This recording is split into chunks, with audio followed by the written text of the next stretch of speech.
जय श्री कृष्णा एवरीवन। आज हम बात करते हैं शुक्र ग्रह की। शुक्र ग्रह जब फर्स्ट हाउस में प्रथम भाव में मकर लगन की कुंडली में होंगे तो क्या फल होगा ये समझेंगे। सबसे पहले हम शुक्र ग्रह के बारे में जानेंगे। शुक्र ग्रह से हम क्या रिलेट करके देखते हैं वो समझेंगे। उसके बाद बात करेंगे प्रथम भाव से, फर्स्ट हाउस से हम क्या समझते हैं वो समझेंगे। उसके बाद बात करेंगे कि पंचमेश और दशमेश होकर के जब लग्न में बैठेंगे, मकर लगन में बैठेंगे शुक्र, तो क्या फल होगा वो समझते हैं। और फिर ये कि नक्षत्र में हो तो क्या फल देंगे, जैसे यहाँ पर उत्तराषाढ़ा, धनिष्ठा या फिर श्रवण नक्षत्र में होंगे तो यहाँ इन सब नक्षत्रों में क्या रिजल्ट होगा वो समझेंगे। तो शुक्र ग्रह के बारे में बात करते हैं। शुक्र ग्रह जो होता है वो वैभव विलासिता का ग्रह है। ये जो ग्रह है वो रजोगुणी प्रधान ग्रह है। रजोगुणी जिस प्रकार से 3 तरह के गुण होते हैं, सत्व, रजस और तमस। सत्व गुण से हम क्या देखते हैं? सत्व गुण से हम प्योरिटी देखते हैं, सिंप्लिसिटी देखते हैं, एक आदर्श पूर्व जीवन, एक संस्कारों के साथ, मॉरल वैल्यूज़ के साथ या नॉलेजेबल, इस सब से संबंधित गुण है ये। वहीं पे अगर हम बात करें तमस गुण की, तो तमस गुण जो है वो अंधकार, कष्ट, पीड़ाएँ, दुःख, हिंसा, क्रोध, अपराध, ये सारी चीज़ें। वहीं पे बात करें रजस गुण की, तो ये मटेरियलिस्टिक लाइफ़स्टाइल को बताता है। ये राजा के समान जीवन जीना, अपनी इच्छाओं को पूरा करते हुए, अपने डिज़ायर्स को फुलफ़िल करते हुए एक लाइफ़ को जीना रजस गुण कहलाता है। तो वहीं पे रजोगुणी प्रधान ग्रह है ये। तो इसी तरह से अगर हम बात करें तो शुक्र ग्रह से हम वैभव विलासिता देखते हैं, सुंदर वस्त्र देखते हैं, सुंदर आभूषण, और इस तरह से अगर हम देखें तो रूप, सौंदर्य या व्यापार देखते हैं। व्यापार जो लाभ प्रदान करे, जो प्रॉफ़िटेबल व्यापार हो, जो बिज़नेस प्रॉफ़िट हो जिसमें, वो सारा बिज़नेस। और अगर हम बात करें तो यहाँ पर वाहन वाहन जैसे घोड़ा, हाथी, पालकी पहले हुआ करते थे। अब आजकल मोटर व्हीकल है, शनि से देखा जाता है, इलेक्ट्रिक व्हीकल है, राहु से भी देखा जाता है। लेकिन ओवरऑल शुक्र जो कि लाइफ को आसान बनाए, जो सुखपूर्वक जीवन व्यतीत हो, सुविधापूर्वक जीवन व्यतीत हो, वो सारे संसाधन शुक्र ग्रह से देखा जाता है।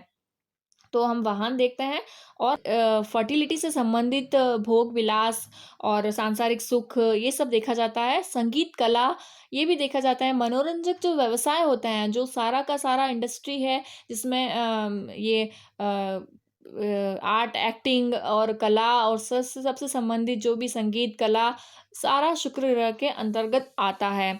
वहीं पे अगर हम बात करें गणाधन, काव्य, ये सब शुक्र ग्रह के अंतर्गत आता है। शुक्र ग्रह जो है जल तत्व प्रधान ग्रह है, स्त्री जाति का ग्रह है, और ये जो है अंक ज्योतिष में नंबर 6 का शुक्र ग्रह का अंक होता है। इसी तरह से अगर बात करें तो इनकी राशि तुला और वृषभ होती है। कन्या राशि में ये नीच के होते हैं, मीन राशि में ये उच्च के होते हैं। और बात करें बुध और शनि ग्रह, इनके मित्र ग्रह होते हैं।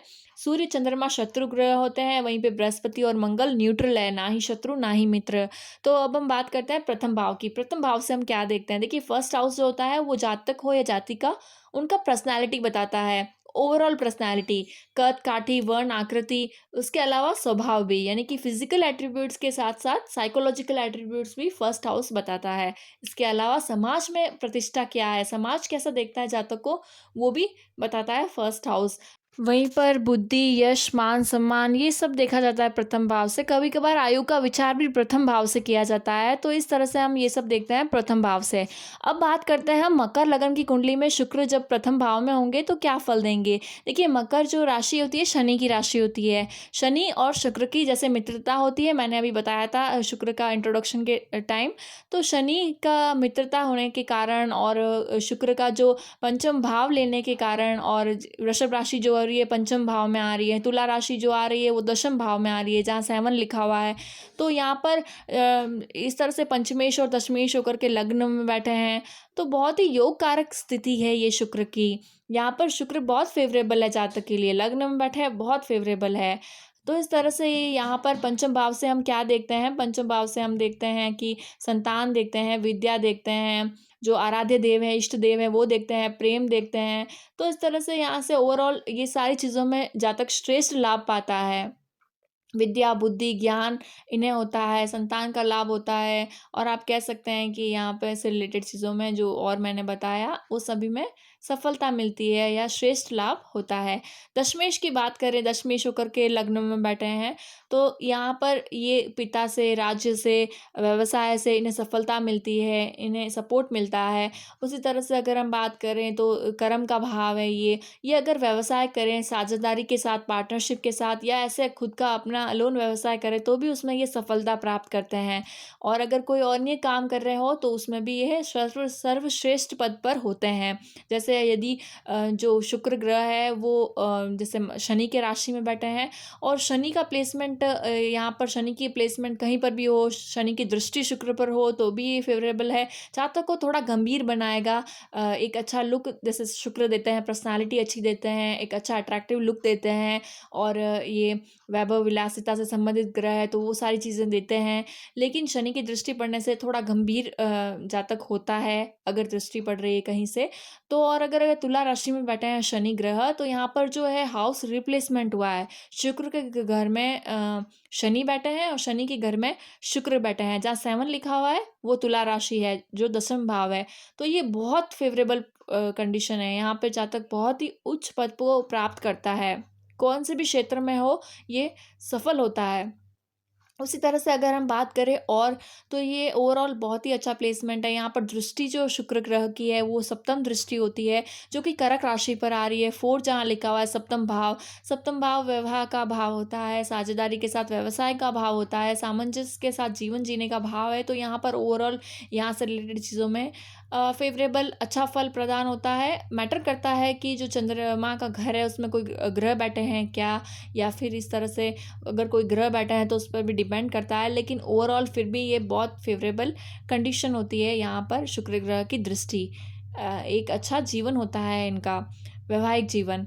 वहीं पे पार्टनरशिप के साथ बिजनेस भी सफल होते हैं। उसी तरह से अगर हम बात करें और आगे तो ये कि नक्षत्र में है ये समझते हैं। तो डिग्री भी मैटर करती है, शुक्र की अवस्थाएं जो होती है वो कौन सी अवस्था में है वो भी मैटर करता है। पर ये ओवरऑल अच्छा भाव है। और कोई कंजक्शन हो सूर्य का तो या और किसी अन्य ग्रह का तो भी मैटर करता है। लेकिन ओवरऑल ये बहुत ही अच्छा प्लेसमेंट है।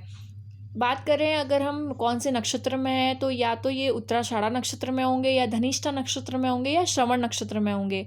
तो अगर उत्तराषाढ़ा नक्षत्र में है तो यहाँ पर शुक्र जो है वो सूर्य के नक्षत्र में है। तो सूर्य के नक्षत्र में शुक्र की प्लेसमेंट कई बार जातक को कभी कभार जैसे आत्मसम्मान के लिए अपनी प्रेजेंस को लेकर ओवर पॉसेसिव होना ये देखा गया है। वहीं पर ये ओवरऑल उत्तराषाढ़ा जो एनर्जी लिए हुए शुक्र है अच्छा रिजल्ट ही प्रदान करते हैं। जातक जीवन में सफलता पाता है, मान सम्मान पाता है, यश कीर्ति होती है उनकी। सूर्य का फेवरेबल प्लस में प्लेसमेंट हुआ अगर तो ये ओवरऑल अच्छा ही प्लेसमेंट होता है। जैसे सूर्य का प्लेसमेंट अगर जहाँ 1 लिखा हुआ है वहाँ हुआ, मेष राशि में हुआ तो ये अच्छा फल प्रदान करते हैं। इस तरह से आप देख सकते हैं। तो अगर हम बात करें और कि दूसरा नक्षत्र है श्रवण नक्षत्र। श्रवण नक्षत्र चंद्रमा का नक्षत्र होता है। चंद्रमा के नक्षत्र में शुक्र एक अच्छी पर्सनैलिटी के साथ-साथ, चार्मिंग पर्सनैलिटी के साथ-साथ ये जातक को, जातिका को अच्छा काउंसलिंग करने में एक्सपर्ट होते हैं, टीचिंग करने में एक्सपर्ट होते हैं। श्रवण जो है वो ये सुनना जो जैसे नाम से ही पता चल रहा है तो एक ओवर एक्सपर्ट होते हैं ये अंडरस्टैंडिंग लेवल पर, कॉग्निटिव लेवल पर आप कह सकते हैं। वहीं पे ये जो है गेन्स करते हैं अच्छा जीवन में, अच्छा कमाते हैं और रियल एस्टेट अगर बिज़नेस में हो तो वहाँ से भी प्रॉफ़िट कमाते हैं। अगर हम बात करें धनिष्ठा नक्षत्र की, धनिष्ठा नक्षत्र जो होता है मंगल का नक्षत्र होता है। शुक्र यहाँ पर जो है फेवरेबल रिजल्ट देंगे। यहाँ पे 2 ही चरण हैं इनके, प्रथम चरण और द्वितीय चरण।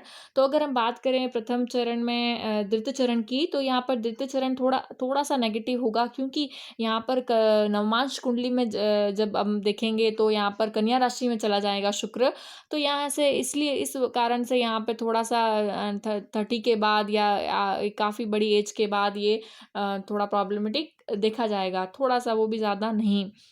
इस तरह से अगर हम देखें तो ये म्यूज़िक में इंटरेस्ट रखते हैं, सिंगिंग में और कम्फ़र्ट लाइफ़ चाहते हैं। इनका ये व्यक्तित्व में एक तेज होता है और वेल्थ जो होती है धीरे-धीरे बढ़ती है, स्लो वेल्थ बढ़ती है और कभी-कभार यहाँ पर कॉन्फ्लिक्ट भी देखे गए हैं मैरिज में, प्रथम हो या सेकंड चरण, द्वितीय चरण, दोनों ही चरण में कॉन्फ्लिक्ट्स देखे गए हैं मैरिज में। तो इस तरह से हमने देखा कि शुक्र ग्रह का मकर लगन में क्या फल होगा और कि नक्षत्र में हो तो क्या फल होगा। अगर आपने इसे रिलेट किया है तो लाइक शेयर सब्सक्राइब करिएगा। राधे राधे।